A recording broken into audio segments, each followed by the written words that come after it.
Bonsoir à tous. Je vous laisse arriver nos émotions et nous, et ce soir nous nous retrouvons avec le docteur Laure Martina.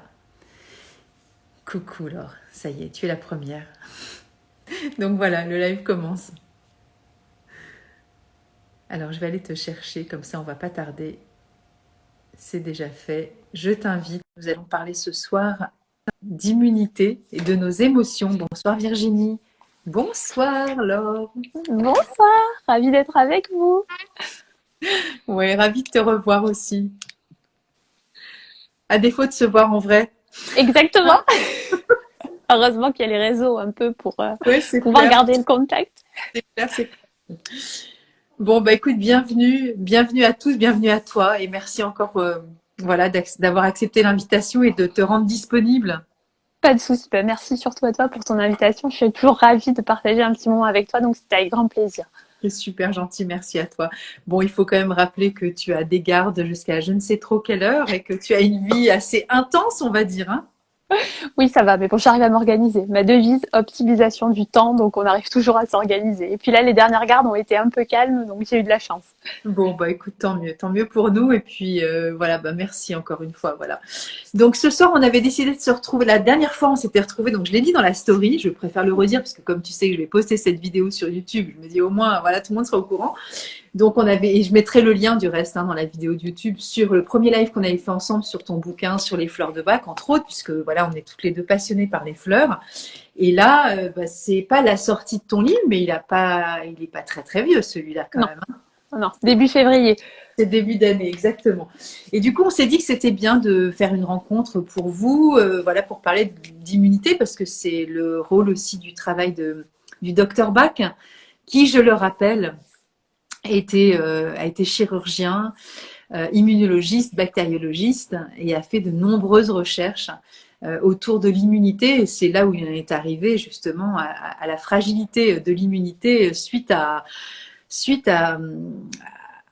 la non-écoute, on va dire, de notre âme et de l'ingérence des fois qu'on laisse aussi rentrer dans notre esprit, qui fait que bah, ça crée aussi un dysfonctionnement émotionnel, et donc bah, ça fait un peu, je dis toujours, des trous dans notre couche d'ozone d'immunité. Je ne sais pas si tu vas être favorable avec ce genre d'explication, mais voilà, c'est une image, mais en même temps, je me dis que voilà, notre système immunitaire, c'est quand même une bulle, et quand on fait des trous dedans, bah forcément, les bactéries, les virus, tout le monde se jette à corps perdu dedans, alors qu'on peut renforcer ce système immunitaire de façon naturelle avec nos pensées, nos émotions, avec l'alimentation. On va le voir parce que, comme je le disais en story, tu es aussi naturopathe, et voilà, tu peux nous donner plein de tips et plein de conseils autour de l'immunité, le renforcement immunitaire.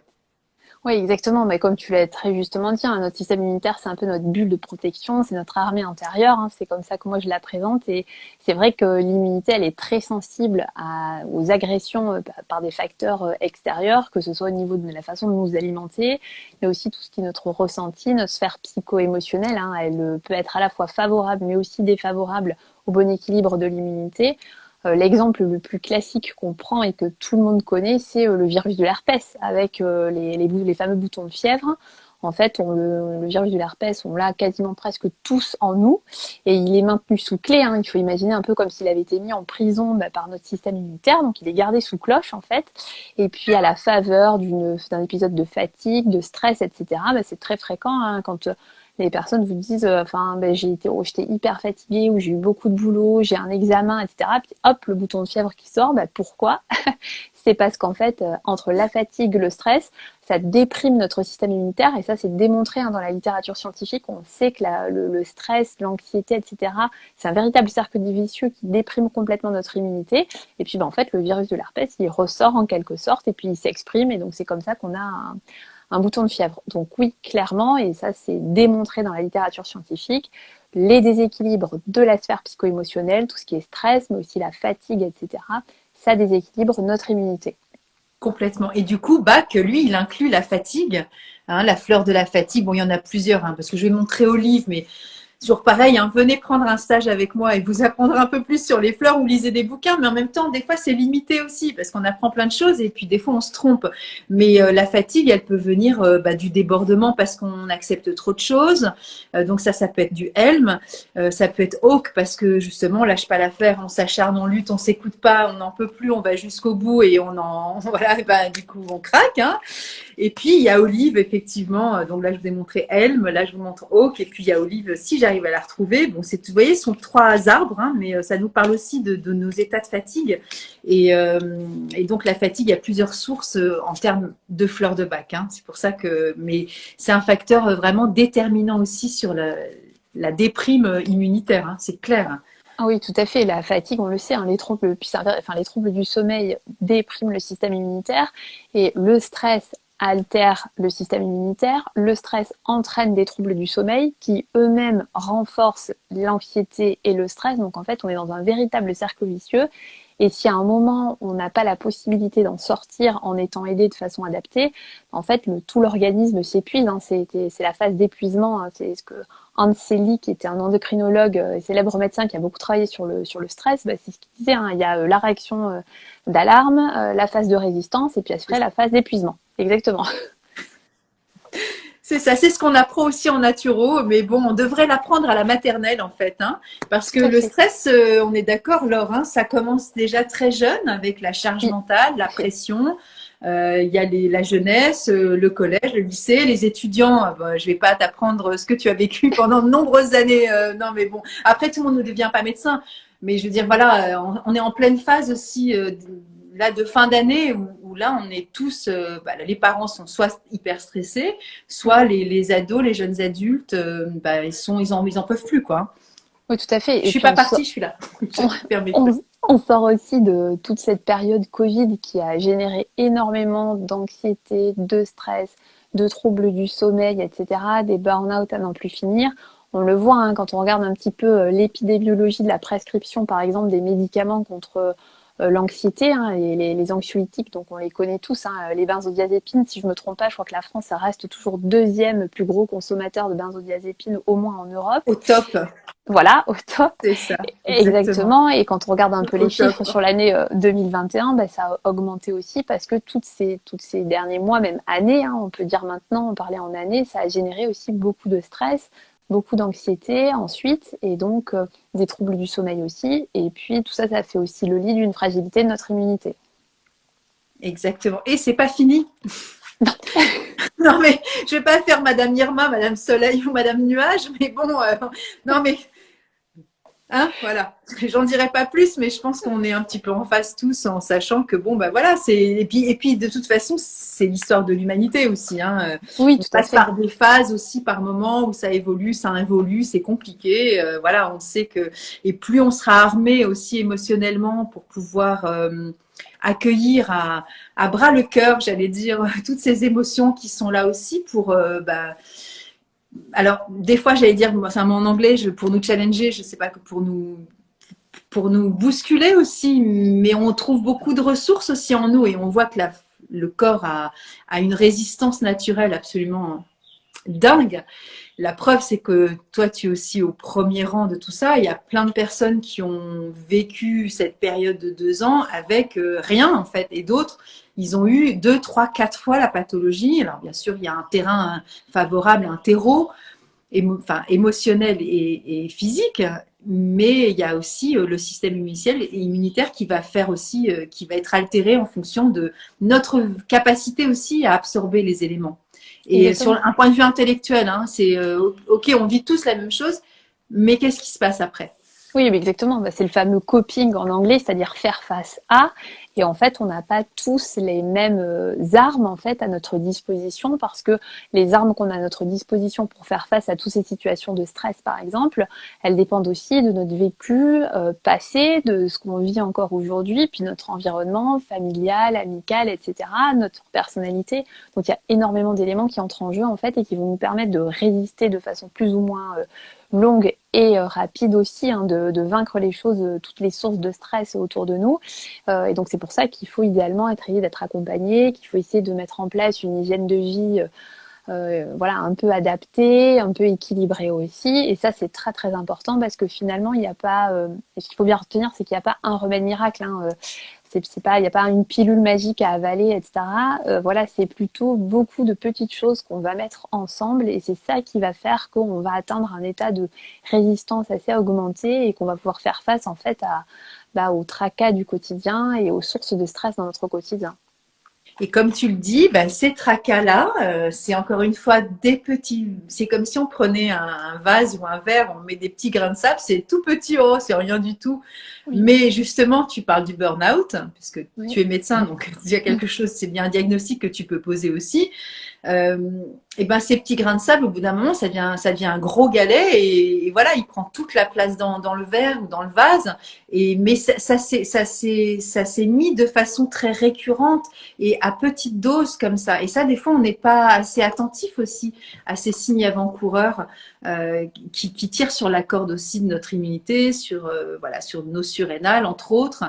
Et donc voilà, oui, bah alors tout à fait. Puis on se dit, oh bon, allez, ça va passer, entre guillemets. je Voilà, puis gère. bon, je gère, j'encaisse, et puis voilà, puis bah, j'encaisse jusqu'à ce qu'en fait, tout d'un coup, je craque. Et puis, c'est vrai que quand on regarde ensuite en arrière, on se dit, bah oui, en fait, c'était trop. Et c'est pour ça il faut aussi apprendre à voir les signes avant-coureurs.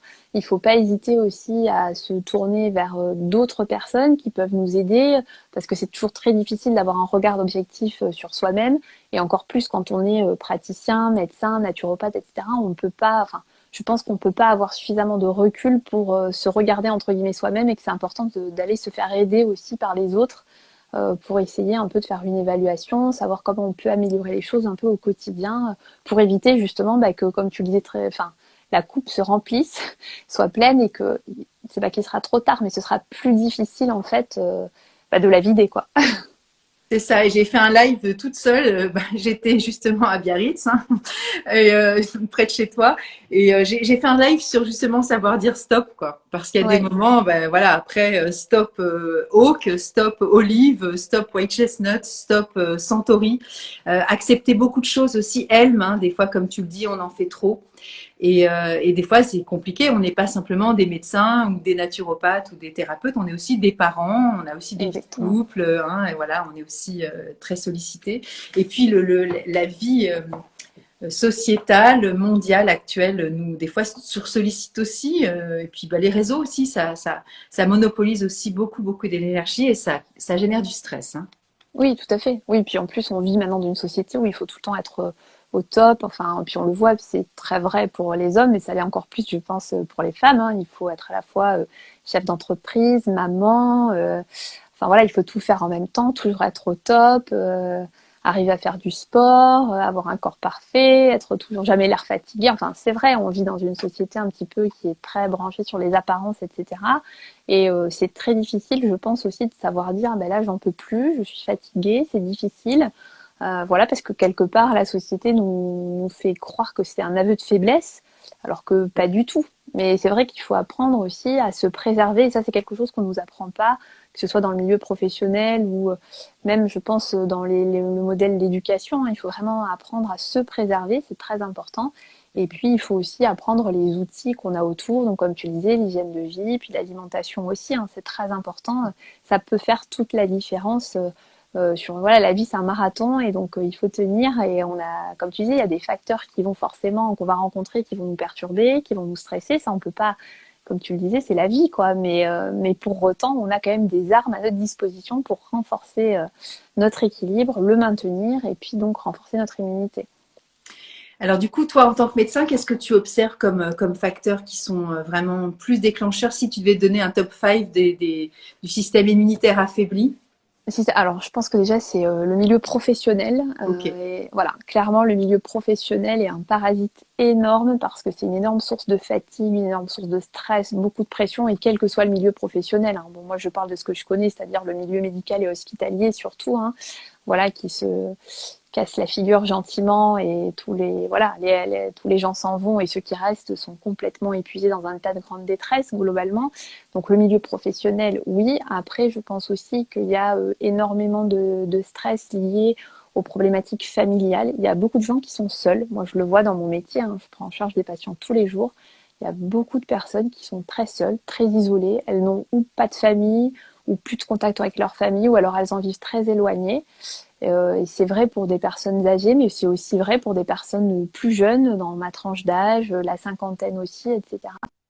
Solitude, je pense que c'est un gros facteur de fatigue, d'épuisement et puis d'altération de notre immunité, quoi. Vraiment, c'est milieu professionnel.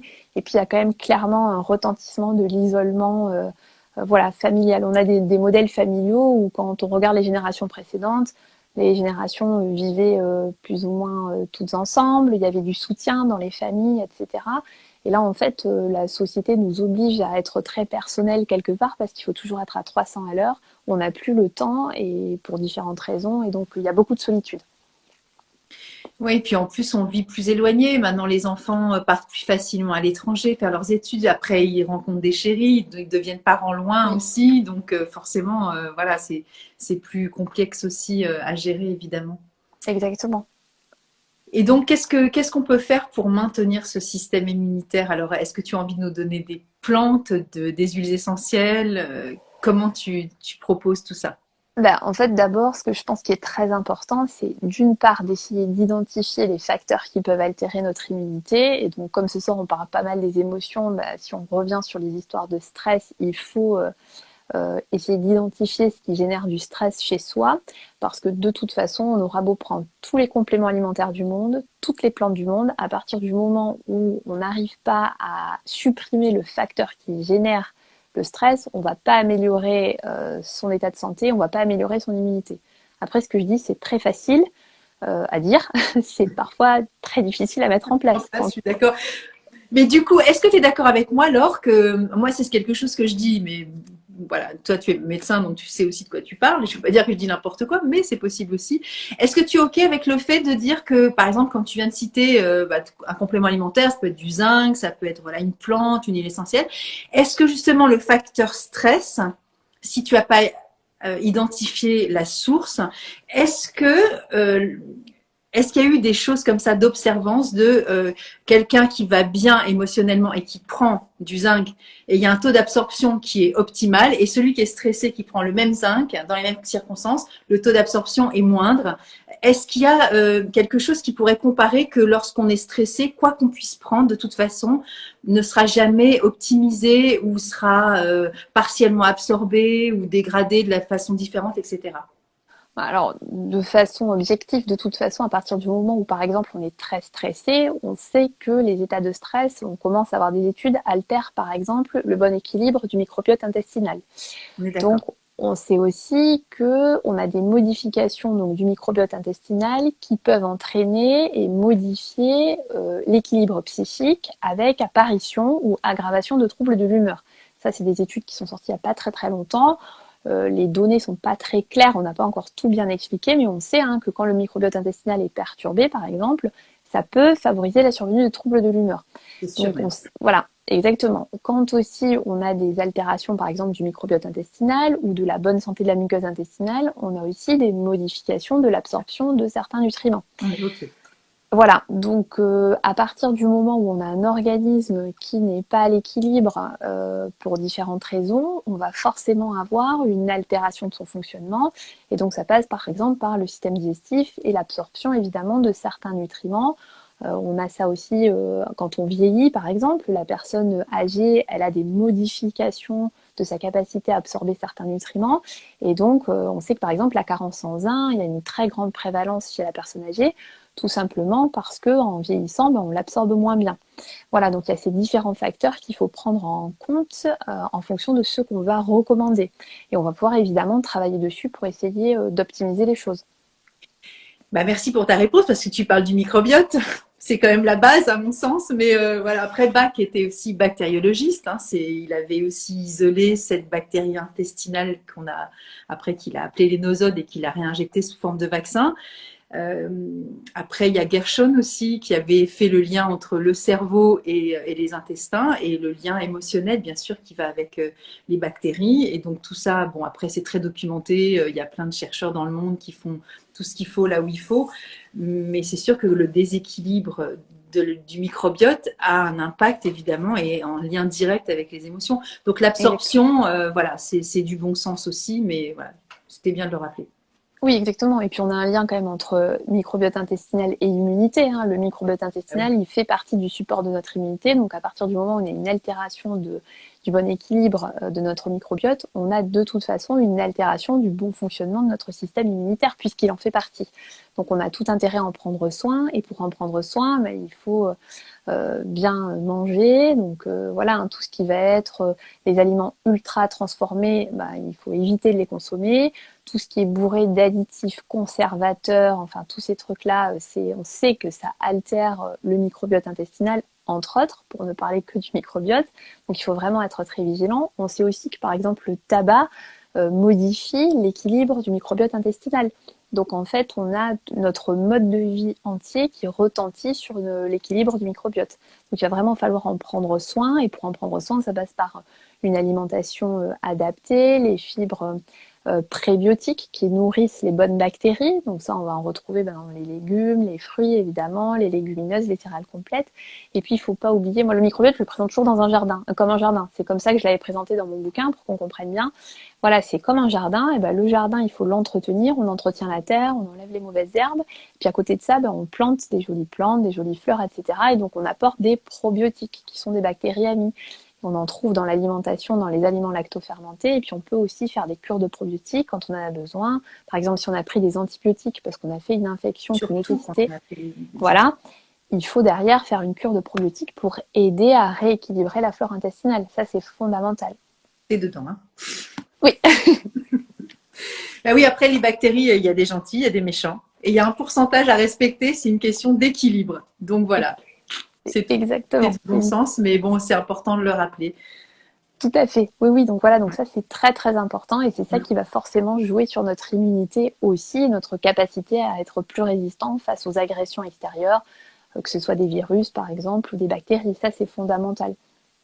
Exactement. Mais même si on a un bon système immunitaire et qu'on on pense à mal, entre guillemets, et qu'on va pas bien, eh ben, ça va quand même détruire la couche d'ozone. Voilà, c'est comme ça. Et, ouais, voilà, tout à fait, c'est ça. C'est pour ça qu'il faut travailler un peu sur ce trio et finalement entre notre immunité, les problématiques de la sphère psycho-émotionnelle évidemment, et puis la lutte contre les agressions. On peut vraiment travailler comme ça et c'est, je pense, comme ça qu'on peut maintenir l'équilibre et être plus résistant face bah, aux diverses agressions du quotidien en fait.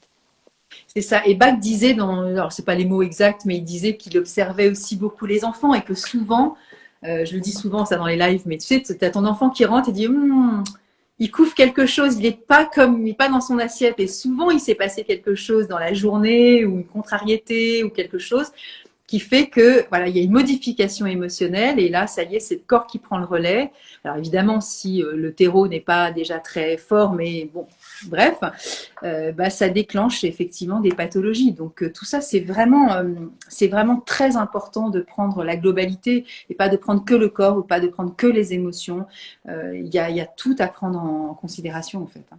Oui, voilà, tout à fait, c'est ça. C'est qu'en fait, il faut travailler de façon un petit peu globale et donc on peut cibler, par exemple, on peut faire un travail sur la sphère psycho-émotionnelle avec, moi j'adore l'aromacologie ou ce qu'on appelle aussi l'olfactothérapie. Donc c'est voilà l'influence des molécules aromatiques sur notre comportement et sur la sphère psychique. Et ça, c'est très intéressant. Il y a des huiles essentielles qui vont vraiment permettre de contribuer à apporter apaisement, calme, qui vont nous aider à lutter contre l'anxiété, etc. Donc c'est très intéressant de travailler dessus.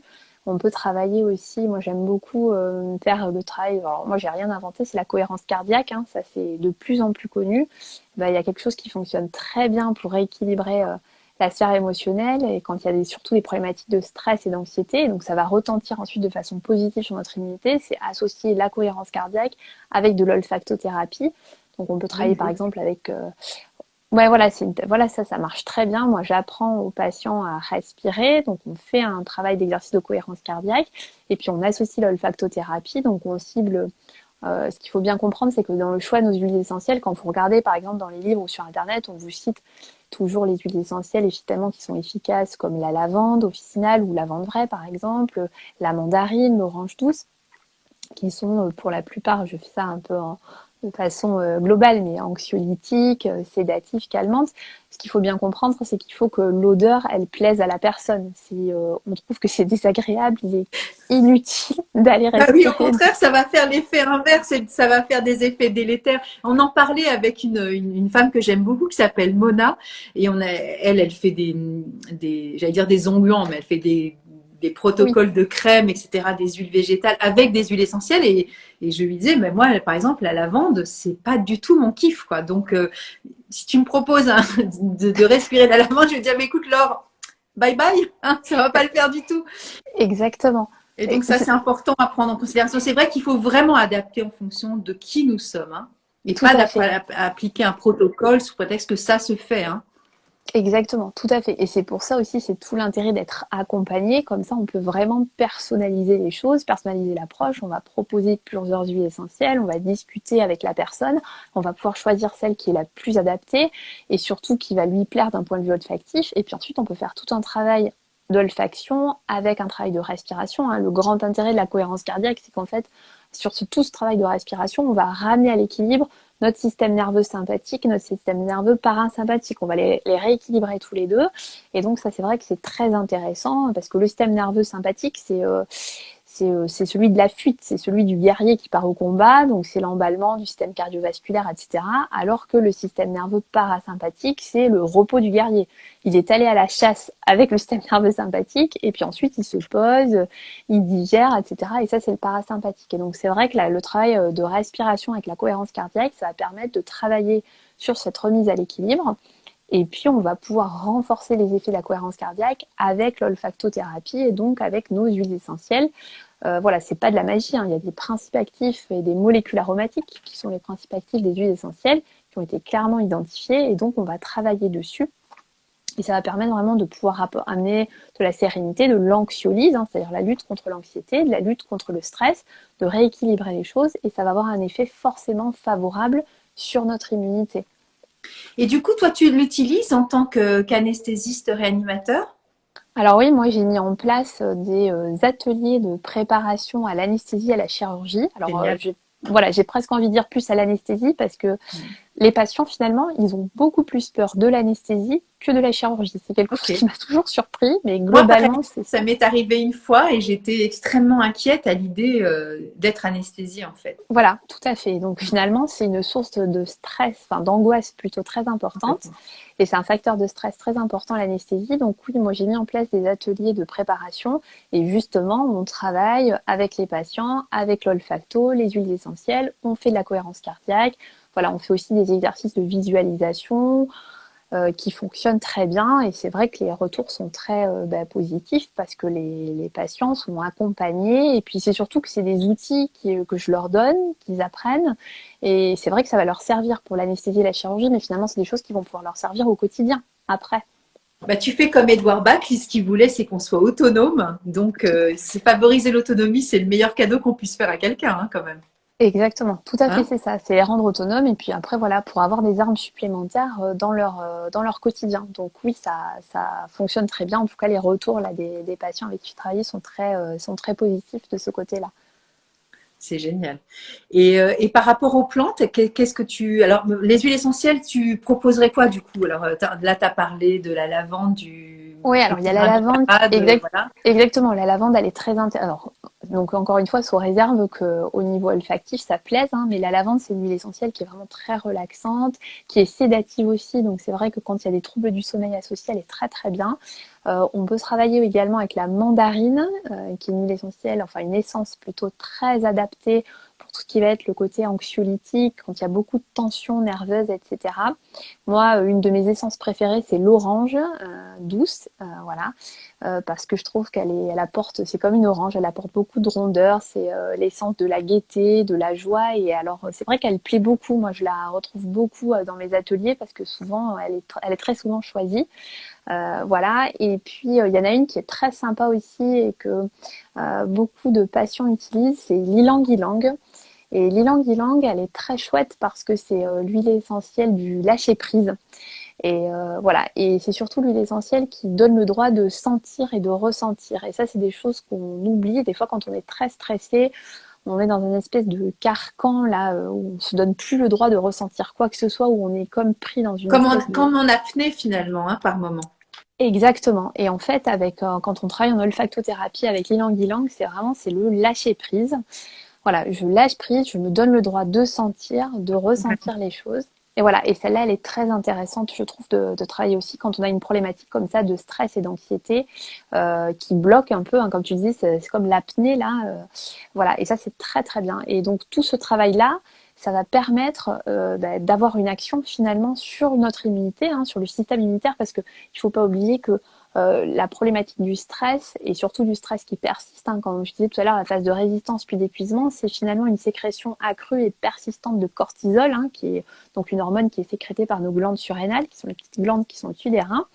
Et donc en fait, c'est vrai que quand c'est adapté au début, parce que quand il y a un facteur, un agent qui nous agresse, donc un agent stresseur, c'est adapté que notre organisme réagisse comme ça, mais si cet agent ne disparaît pas et que le stress devient chronique, en fait, on a cette sécrétion de cortisol qui persiste et donc qui dérègle et qui déséquilibre finalement toutes les grandes fonctions de notre organisme et qui, le cortisol, c'est une hormone anti-inflammatoire, hein, donc quand on baigne dans le cortisol, à terme, on altère notre immunité, on a une vraie dépression de notre système immunitaire. Donc tout ce travail-là, en fait, qui va être fait sur la lutte contre le stress et contre l'anxiété avec l'olfacto, avec les exercices respiratoires, on va avoir un impact bénéfique sur notre immunité via une meilleure régulation de notre cortisol, en fait. Voilà, exactement. Et du coup, on a des réserves et s'il y a un gros cas de coup dur, pour le coup, on peut y répondre. Et on ne s'effondre pas au burn-out où là, il n'y a plus du tout rien, finalement, il n'y a plus de réponse et les stocks sont épuisés. Exactement. Voilà. Et en phyto, on peut travailler. Alors, c'est des plantes qui sont pas faciles à utiliser. Donc, moi, je vous conseille quand même toujours que les patients ou les clients, quand c'est pour les naturopathes, soient vraiment bien accompagnés par quelqu'un qui a été bien formé en phyto. Mais c'est toute la sphère des plantes adaptogènes, voilà, qui sont des plantes très intéressantes parce que ce sont des plantes qui vont augmenter la capacité de résistance de notre organisme. Mais il faut bien comprendre que les plantes adaptogènes, c'est pas des plantes qui sont stimulantes, d'accord? Il faut bien les distinguer. Les plantes stimulantes, par exemple, c'est des plantes qui contiennent de la caféine, comme le café, hein, voilà, tout le monde, j'ai un coup de barre, je bois un café, ça me rebooste. Le problème des plantes stimulantes, c'est qu'effectivement, c'est vrai qu'elles marchent, elles reboostent. Le guarana, par exemple, mais elles font un grand pic comme ça, et puis derrière, en fait, on s'effondre. Exactement. Donc en fait, les plantes stimulantes, à terme, elles épuisent notre organisme. Alors qu'en fait, les plantes adaptogènes, elles augmentent la résistance de notre organisme. Pour la petite histoire, en ex-URSS, ils utilisaient beaucoup les plantes adaptogènes, hein. Ils ont travaillé beaucoup sur l'éleutérocoque et c'était beaucoup utilisé dans le milieu sportif. Voilà, c'était pour augmenter les capacités de résistance. Ça a été, il y a des études qui avaient été faites, c'était pour les sportifs en fait. Donc c'est vrai que c'est des plantes qui augmentent nos capacités de résistance et qui ont une influence normalisatrice, c'est-à-dire que elles ne vont pas faire, voilà, elles régulent et il faut bien, voilà, on a une ligne de base, un fonctionnement d'équilibre et elles nous ramènent vers l'équilibre.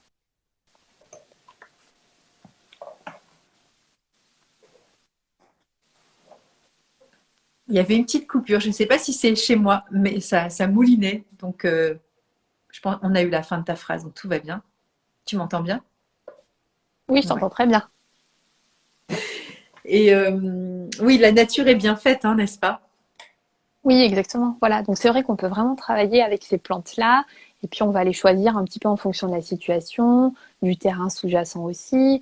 Si c'est un facteur de stress qui est plutôt au niveau émotionnel, etc. Ou si c'est un stress qui a été vraiment physique, par exemple quelqu'un qui a, je sais pas moi, eu un accident assez important avec une chirurgie ou une infection, les problématiques de Covid long, etc. Donc vraiment, on va choisir dans ces différentes plantes en fonction de la personne, en fonction de ce qu'elle vit, etc.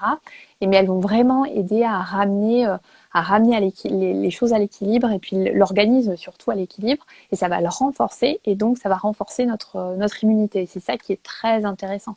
Après, encore une fois, si on n'arrive pas à évincer l'agent stresseur, c'est-à-dire que si on travaille et que notre boss c'est un pervers narcissique qui nous pourrit la vie, on aura beau prendre les plantes, voilà, des plantes adaptogènes, ça va pas régler le problème. Ça va nous donner du temps pour régler le problème.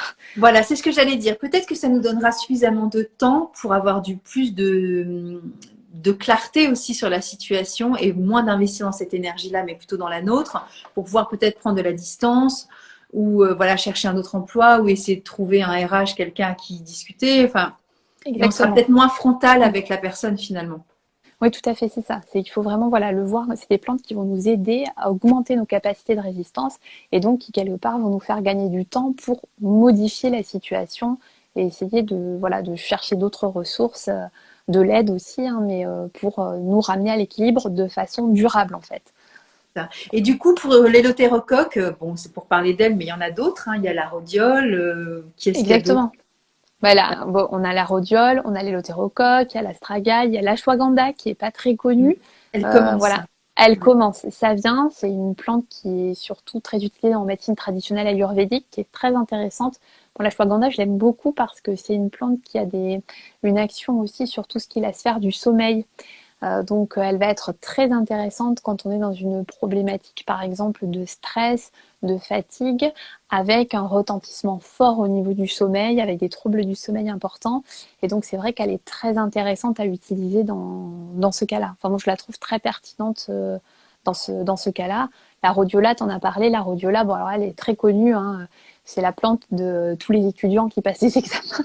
Voilà, C'est qui clair. sont exactement, et on la met. Donc ça, c'est vrai que dès qu'on a une fatigue psychique, un stress intense qui est lié vraiment à un travail intellectuel, par exemple, voilà, c'est une plante qui est très intéressante à ce niveau-là et qui va vraiment permettre de faire un travail de fond de ce côté-là, en fait. Donc c'est vrai qu'elle est très très intéressante. Et puis l'éleutérocoque, elle est très intéressante quand on a eu, par exemple, une infection. Moi, je l'ai voilà, beaucoup utilisé, la problématique du Covid ou des infections importantes. Quand la fatigue est très intense aussi, c'est vrai que c'est une plante qui va ramener vers l'équilibre à ce niveau-là. Ce qu'il faut retenir globalement sur les plantes adaptogènes, c'est que c'est des plantes qui se prennent quand même sur plusieurs semaines, voilà, et qu'on va pas nécessairement prendre de façon continue. Alors, je peux pas faire bon, je vais faire une généralité, mais il faut que ce soit quand même fait au cas par cas. Globalement, moi, j'aime bien les faire prendre une dizaine de jours en continu. Et puis ensuite, par contre, on fait plutôt du 5 jours sur 7. Et là, on va poursuivre pendant plusieurs semaines. Ok, c'est la question que j'allais te poser justement, parce qu'on dit toujours à peu près, voilà, 3 semaines, on fait une fenêtre thérapeutique de quelques jours et on reprend, mais ça va être adapté à chacun, donc ça dépend du grammage aussi, ça dépend de la forme galénique. C'est un peu compliqué tout ça, parce que Oui, bah, tu c'est vas pour en ça qu'il parler un faut être. peu? Hum, Ouais, bah, c'est pour ça qu'il faut être bien accompagné et c'est un peu la particularité des adaptogènes, c'est-à-dire que c'est vrai comme tu l'as dit très souvent, on dit quand on prend des plantes, par exemple on fait des cures, voilà, pour nettoyer le foie, etc. avec toutes les plantes sur la sphère hépatobiliaire. Par exemple, on dit on fait pendant 3 semaines, etc. C'est vrai que globalement c'est ce qu'on dit. Et ben les plantes adaptogènes c'est pas tout à fait ça. Les plantes adaptogènes, si jamais on les prend par exemple pendant 3 semaines, très souvent on n'aura pas encore l'efficacité. Et puis, il ne faut pas oublier que leur but, c'est de rééquilibrer notre organisme. Donc, il ne faut pas non plus qu'elles soient constamment là à solliciter notre organisme. Il faut aussi que notre organisme ait la capacité, petit à petit, lui, de reprendre sa place. Donc, c'est pour ça que moi, très souvent, je les utilise, par exemple, une dizaine de jours en continu, où là, on va les prendre tous les jours. Et puis ensuite, au bout d'une dizaine de jours, on va les prendre plus que 5 jours sur 7. Comme ça, pendant 2 jours par semaine, on laisse la possibilité à l'organisme petit à petit de reprendre sa place tout seul en fait. Voilà, on va lui réapprendre avec la plante et les plantes adaptogènes à se ramener à l'équilibre tout seul. Et par contre, il va effectivement falloir les prendre 6 semaines en général, c'est le minimum, et on peut même aller jusqu'à 8 voire 12 semaines en règle générale. ok. Et du coup, sur la forme galénique, tu as un petit mot à dire ou pas? Alors, bah, ça dépend des plantes parce qu'il y en a qui sont disponibles, par exemple, en extrait de plantes fraîches standardisées. Il y en a qui sont disponibles en gélules, Oui. etc. Donc, voilà, ça dépend vraiment des plantes. C'est pour ça qu'en fonction de la plante qu'on choisit, il faut voir aussi la forme galénique. Puis, il y a des formes galéniques qui plaisent ou qui ne plaisent pas. Par exemple, il y a des personnes qui sont disponibles en teinture mère. Il y a certaines personnes qui ne souhaitent pas prendre des teintures mères parce que c'est des préparations à base d'alcool, par exemple, voilà, ou certaines, c'est pas qu'elles souhaitent pas, c'est qu'elles ne peuvent pas Mhm. prendre voilà, de produits à base d'alcool. Donc vraiment, il faut soit être accompagné par un phytothérapeute qui va vraiment pouvoir aider. Sinon, les pharmaciens aussi sont de plus en plus formés, voilà, ou alors il faut aller dans des herboristeries, par exemple, où là, on a des personnes tout à fait qualifiées pour renseigner et orienter. Ouais, alors du coup, c'est ton amie, mais moi j'ai fait un live avec elle, je peux pas considérer que c'est une amie, parce que c'est quelqu'un que j'apprécie énormément, c'est Caroline Gaillet. Tout à Donc, je fait. remettrai la vidéo. Je sais pas, il faudrait que je la télécharge, mais j'ai fait un live avec elle, donc sur son compte. Pour aller regarder sur son compte, elle est exceptionnelle cette femme. Hein. Donc elle a toutes les plantes, Exactement. tout ce qu'il faut là où il Et surtout, faut. voilà, elle a ouvert une très belle arboristerie qui s'appelle Exactement. Fitessence, voilà, Ouais. qui est à Aulnay-sous-Bois. Et donc là, le site internet va être bientôt ouvert et Ouais. vraiment, vous pouvez vous Alors là, tourner les yeux fermés. exactement parce que c'est de très bons conseils. Et puis c'est surtout, c'est du très haut niveau de qualité en termes de choix des produits et des plantes voilà, Exact. qu'elle conseille, qu'elle commercialise. Donc on peut vraiment y aller les yeux fermés. Alors, je viens de vous mettre son nom et son prénom, donc vous y allez. Parce que c'est vraiment, voilà, vous pouvez pas vous tromper. C'est vraiment son métier. Hein. Exactement. Tout à fait. Excellent conseil, excellente qualité des plantes médicinales. Exactement. Donc, si vous Voilà. passez du côté de chez Caroline, allez-y, allez faire un tour dans son merveilleux magasin, boutique sublime herboristerie qu'elle a fait avec ses petites mains toute seule, enfin, qu'elle a repris, on va dire. Et Tout, c'est tout un à vrai, fait, et vrai comme ça, travail magnifique. exactement. Et c'est là que vous pourrez avoir la rhodiola, etc. Exactement. Oui, Et tout elle à fait fait, des voilà. fleurs de bac aussi. Voilà. Exact, Donc, ouais. exactement. Voilà, oui, tout à fait. Donc en fait, on peut vraiment, il faut bien se dire qu'on a plusieurs outils à notre disposition, Mm. qu'évidemment, l'hygiène de vie, l'alimentation, ça reste la base. Et puis qu'à côté de ça, on a les plantes médicinales, par exemple. On a tout ce qui va pouvoir nous permettre de travailler sur la phase de convalescence. Par exemple, en apithérapie à la gelée royale, quand on a été malade, voilà, qu'on a voilà, une maladie, une infection importante, un traumatisme, etc. On peut travailler pour la phase de convalescence. Ça, c'est quelque chose, je pense qu'il faut absolument pas négliger parce que la phase de convalescence, elle est complètement oubliée. Je le dis toujours, hein, quand on a été malade, par exemple, on s'arrête de travailler, on reprend le boulot, tout le monde vous demande bah, ça va, comment tu vas? Donc toi tu réponds bah oui ça va, mais je suis un peu fatiguée. Et en fait les autres te disent ah bah oui, mais bon bah repose-toi. Bah ouais, enfin en même temps ça fait une semaine que t'étais pas au travail, tout s'est accumulé sur le bureau et en fait t'as pas du tout le temps de te reposer quoi. Donc voilà, la phase de convalescence aussi, il faut vraiment, vraiment en tenir compte, il faut vraiment être accompagné, c'est très important. Et donc la phase de convalescence, elle n'est pas que liée par exemple à une maladie organique, hein, ça peut être aussi une phase d'épuisement. Voilà, ça peut être une période de stress très intense et donc derrière il faut récupérer et donc il faut être soutenu. Et là encore une fois, on a les plantes, on a les produits de la ruche, etc. On a les huiles essentielles qui peuvent vraiment nous accompagner dans la phase de convalescence et qui vont nous ramener vers l'équilibre et donc soutenir notre immunité aussi. Exactement. Et pareil, la sphère psycho-émotionnelle, parce que pareil, la reprise de travail ou cette période de convalescence, des fois, elle n'est pas toujours facile à vivre parce qu'on est impatient que, voilà, que l'énergie revienne. Voilà, on est aussi surmené par tout ce qui se passe. Des fois, on se Tout à sent fait. coupable aussi de s'être arrêté. Enfin, c'est un peu compliqué. Donc, c'est vraiment important aussi de se faire soutenir sur tous les plans finalement. On l'a déjà dit, Exactement. on répète, c'est redondant, mais bon, c'est super Oui, important oui. de le Non, mais dire. exactement, c'est ça. C'est que c'est vraiment l'immunité. On n'en parlait pas du tout avant le Covid. Personne savait trop. Voilà, c'est vrai qu'on parle, je sais pas, des compléments alimentaires pour avoir des beaux cheveux, des jolis ongles, etc. Parce que c'est des choses qu'on voit ou une jolie peau. Pareil, des compléments alimentaires ou des plantes pour bien digérer, etc. Parce que c'est des choses qu'on arrive à ressentir. Mais en fait, son immunité, quelque part, on a l'impression qu'on la ressent pas parce qu'on savait pas exactement. C'est pas quelque chose dont on parlait vraiment. Et pourtant, elle joue un rôle fondamental à l'échelle complètement globale de notre organisme. On voit bien qu'elle interagit avec les différents systèmes. Hein, quand on parle du système digestif, le système neurologique, etc. Donc c'est vraiment très important de prendre soin de son immunité au quotidien. Bah écoute, tant mieux. On va te dire merci même depuis ces 2 ans pour éveiller la conscience de certaines personnes, ce qui n'est pas le cas de tout le monde, encore heureux.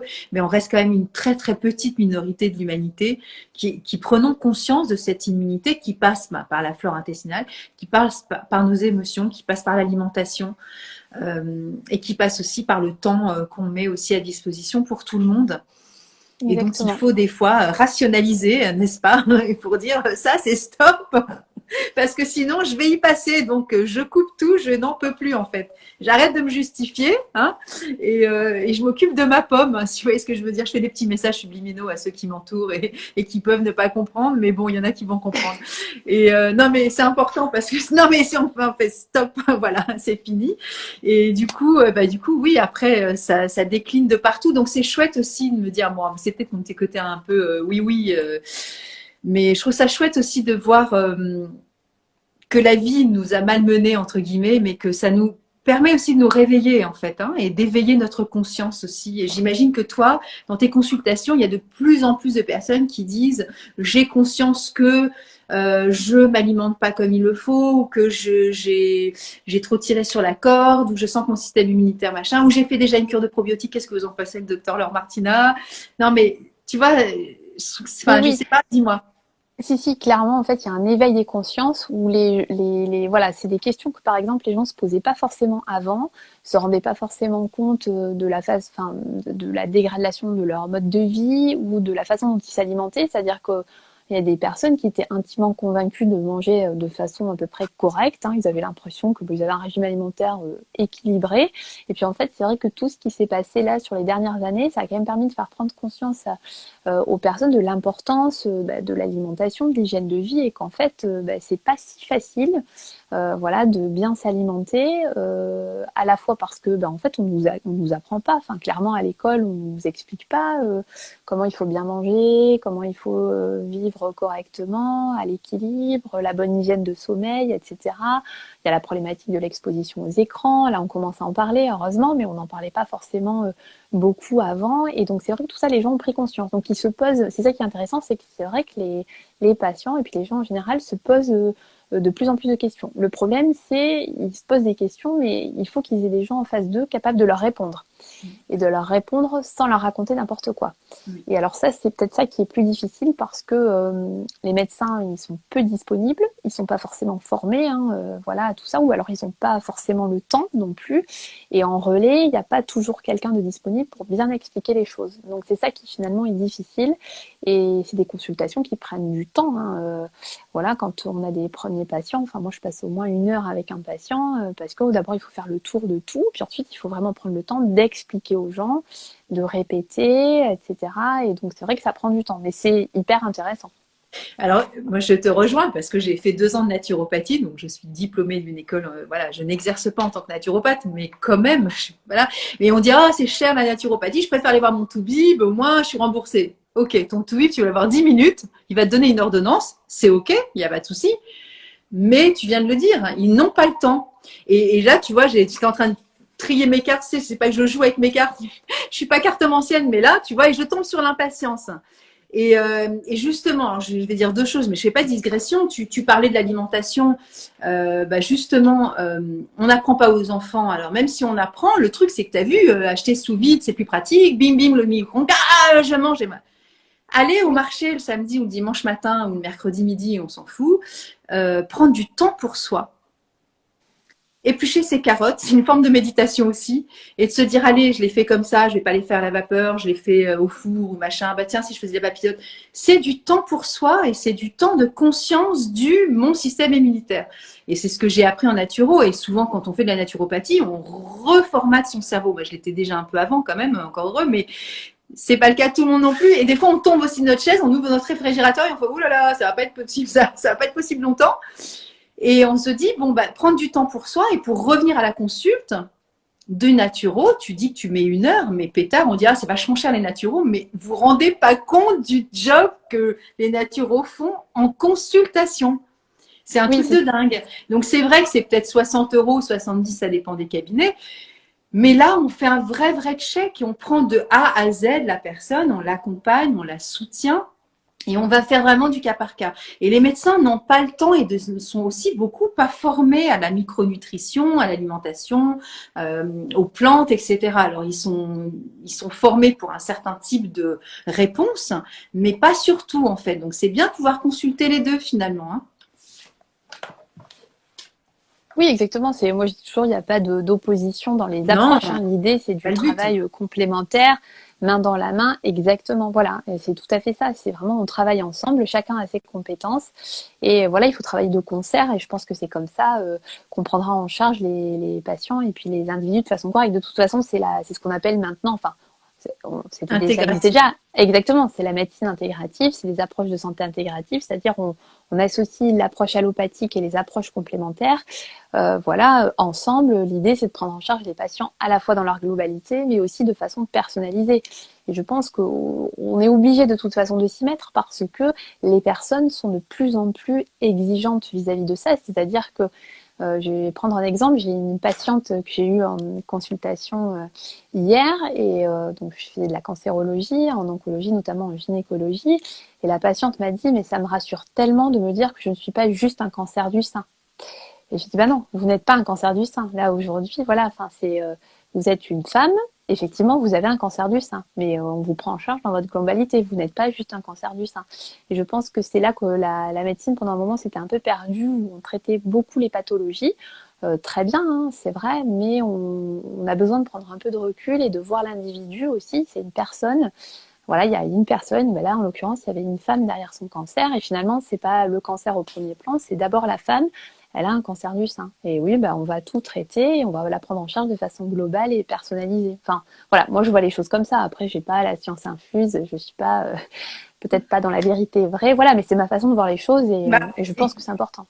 eh ben, écoute, tu rejoins Edouard Bach, hein, tu l'as peut-être lu celui-ci sur les écrits originaux. Après, bon, il y a les conférences.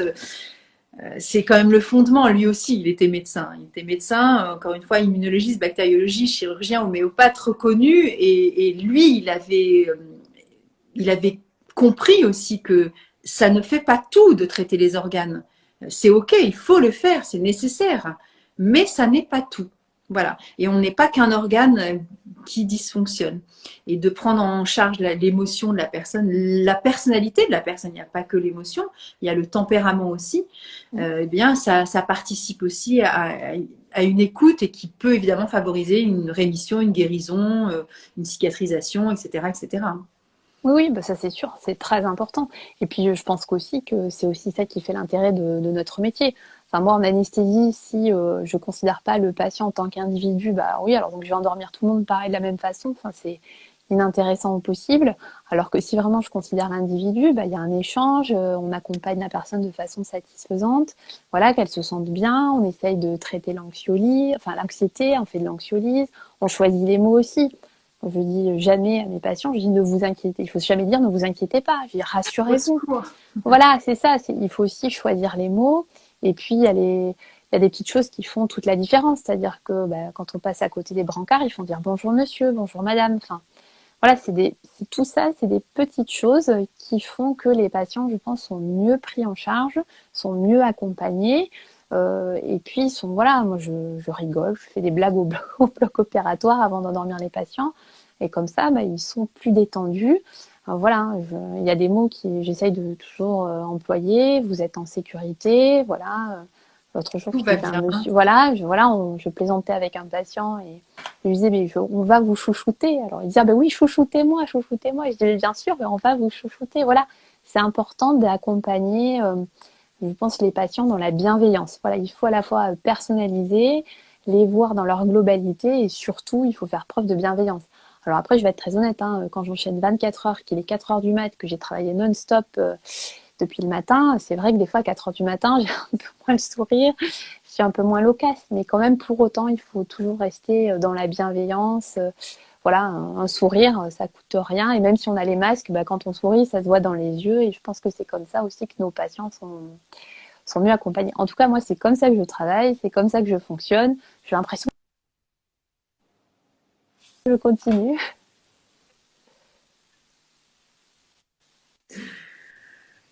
Écoute, ça me paraît essentiel. En tout cas, voilà, je pense qu'il y a de plus en plus de médecins, de jeunes médecins comme toi qui exercent avec cette, j'allais dire cette éthique. Je veux pas dire que les autres médecins n'ont pas cette éthique-là, hein, mais bon, c'est aussi une philosophie de vie. Moi, je te connais à l'extérieur et c'est pas, ce qui est important, c'est pas de jouer un rôle de médecin. C'est forcément quand on choisit ce métier-là, on le choisit pas au hasard non plus. Donc, on a envie d'être dans la bienveillance et dans le soin par rapport aux autres, évidemment. Alors, je pensais aussi à l'ostéopathie, parce que tu sais que je fais les lives avec Elisa Boileau. C'est aussi important de faire l'ossature et la structure, hein. Voilà, il y a toujours plein de choses aussi à mettre en place parce que le système immunitaire aussi peut être aussi renforcé quand on est bien aussi dans son corps, hein. Sur la charpente aussi, hein, il y a tout ça. Alors j'essaie de lire en même temps. Il y a Céline, la naturopathe, qui dit: je suis tellement d'accord. D'ailleurs, je mixe conseils en fleurs de bac et nutrition santé. Et ben voilà, c'est chouette. Est-ce que tu vois des gens qui t'ont fait des petits coucous ou pas? Oui, j'ai plein de petits coucous, tout le monde est absolument adorable. Ouais, il faut plus de Docteur Laure Martina en France, évidemment. Complètement d'accord. Euh, Qu'est-ce qu'il y a d'autre? Non, bah écoute, c'est tout. Je crois qu'on a fait le tour. Est-ce que tu crois qu'on est passé à côté de quelques informations capitales et importantes? Parce qu'il nous reste du temps, hein. Bon, non, écoute, j'ai l'impression qu'on a fait le tour, voilà. Ouais. Est-ce que tu veux parler un petit peu de ton bouquin? Dire deux, trois petites choses dessus. Oui, bah, deux, trois petites choses. Oui, bah, dans mon livre, vous retrouverez un peu, c'est déjà ma philosophie, la façon dont moi je travaille. Voilà, c'est cette prise en charge un peu globale. Pour le coup, je l'ai axée sur l'immunité, les maladies infectieuses et puis la période de convalescence. Et vous retrouverez un peu ma façon de travailler avec la phyto, l'aroma, l'apithérapie, etc. Voilà, avec de la validité scientifique, parce que je pense que c'est important, c'est ce qui manquait beaucoup dans les livres. Voilà, donc il reste agréable à lire. J'espère que tu pourras en témoigner, Nathalie. Il y a plein de conseils faciles, tout ça. Mais pour tous ceux qui veulent aller plus loin, il y a de la validité scientifique, il y a des études, il y a des références. Voilà, Il y a des photos. il y a des photos. La maison d'édition, ils ont fait un travail formidable avec des couleurs, etc. Donc c'est vrai il est sympa et j'espère vraiment qu'il pourra vous aider, que vous soyez étudiant ou intéressé par les approches un peu complémentaires. Je pense qu'il peut vous aider dans votre pratique ou au quotidien. Voilà. Et je suis après ouverte à toutes les remarques et les critiques pour m'améliorer, il n'y a pas de souci. Laure, l'incarnation de la sagesse Oh non. et de l'humilité. Oui, il y a plein d'études cliniques, il y a plein de références. Enfin voilà, c'est vraiment, il y a les noms en latin. Enfin, c'est tout est bien parfait comme il faut. Je ne sais pas où tu trouves le temps de faire tout ça. Je sais que je l'ai dit dans la story, mais je le dis dans la vidéo. Du coup, tu es intervenante aussi pour le site Doctissimo. Tu écris pour Plantes et Santé, entre autres. Sur plusieurs revues, tu interviens. Oui, oui, plantissime, la phytothérapie européenne, tout ça. Donc oui, j'essaye un peu. Bah, j'ai eu la chance de faire des études et donc j'essaye un peu de transmettre un peu, voilà, un peu mes petites connaissances, mon expérience, voilà, par les articles, les revues, etc. Voilà, parce que je trouve ça sympa de pouvoir transmettre un petit peu ce que je sais avec humilité. Hein, je suis pas, mais voilà. Hein. Tu es magnifique. Merci beaucoup, Laure. Ben non, merci à toi. Vraiment, c'était hyper sympa. Voilà, j'espère que voilà, le seul mot de la fin que je peux dire, c'est voilà, soyez exigeants d'avoir des gens qui vous accompagnent un peu dans la bienveillance, quel que soit dans votre domaine, au niveau professionnel ou au niveau médical, tout ça. Voilà, vraiment, c'est la bienveillance et puis la globalité. Il faut et puis de la personnalisation. Voilà, bienveillance, globalité et personnalisation. Je pense que c'est le trio très important. Voilà, pour avancer bien dans sa vie, bien dans ses baskets et bien dans sa tête. C'est ça. Et du coup, si vous avez des bonnes adresses, si vous connaissez plein de Laure Martina un peu en France, bah surtout faites passer les réseaux et les coordonnées parce qu'il y en a plein qui attendent des fois. Vous savez, c'est où tout le monde va bien, puis d'un seul coup, bah ça va pas bien, et c'est là où on a besoin d'un bon numéro de téléphone, d'une bonne adresse et d'une bonne personne. Donc, bah, partagez, voyez même cette vidéo, si ça peut accompagner des personnes de votre entourage et que vous dites, bon, bah voilà, telle et telle personne, elles auraient peut-être besoin d'avoir ce type de lecture. Vous voyez, ça coûte combien? 20 euros, 26 euros, j'arrive pas à lire. Oui, 26, je crois. J'avoue, je sais. Oui, Voilà. 26. Vous voyez, c'est un super beau cadeau à faire pour prendre soin de son corps, de sa santé, de ses émotions, voilà, de prendre en charge aussi même des micro-choses qui sont pas des grosses révolutions des fois. Hein. Des fois, il y a même des choses qu'on fait déjà nous-mêmes et qu'on fait des fois de travers. Donc, d'avoir ce type de lecture, voilà, ça donne aussi du soutien à tous nos proches et puis nous-mêmes, évidemment. Voilà, plonger dans la lecture, tout est OK, quoi. Eh bien, merci à tous. Merci à toi, Laure, en particulier. Non, mais un grand merci de m'avoir invité. Ça a été avec grand plaisir, toujours. Nathalie, merci beaucoup. À une prochaine fois, alors. À très bientôt. À très bientôt. Bonne soirée à tous. Merci. Au revoir. Au revoir.